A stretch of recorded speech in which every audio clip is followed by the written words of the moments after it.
Toujours avec l'exemple de ce jeune homme à la salle de gym, donc on va essayer de voir comment procéder. Je ne vais pas vous expliquer des mécanismes physiologiques, je ne vais pas essayer de vous prouver quoi que ce soit sur le plan scientifique. Ce que je veux faire simplement, c'est vous donner des protocoles, des moyens de comment développer votre masse ou votre force, etc.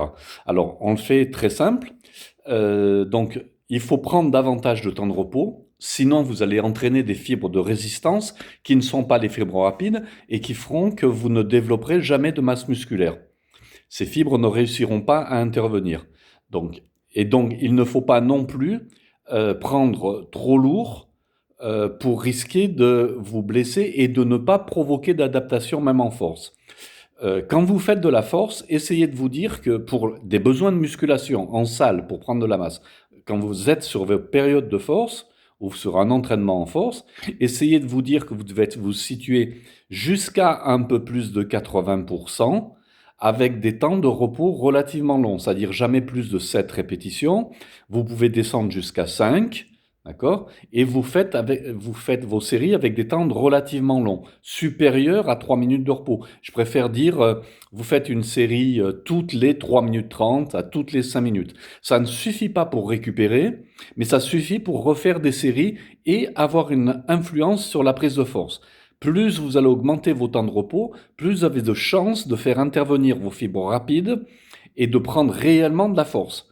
Quand vous croyez, parce que vous diminuez vos temps de repos, vous croyez que vous augmentez l'intensité, en fait, vous abaissez l'intensité. Ça, c'est le premier point.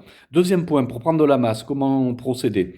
Vous pouvez bien sûr travailler relativement lourd, mais même si vous descendez vos poids, vous pouvez, à condition de bouger relativement vite la barre et non pas de faire, comme on vous dit souvent, de ralentir à la descente, de bien contrôler. Non, au contraire, c'est le fait de produire du mouvement à une vitesse assez élevée qui produit de la puissance. La puissance, c'est le mouvement et le poids.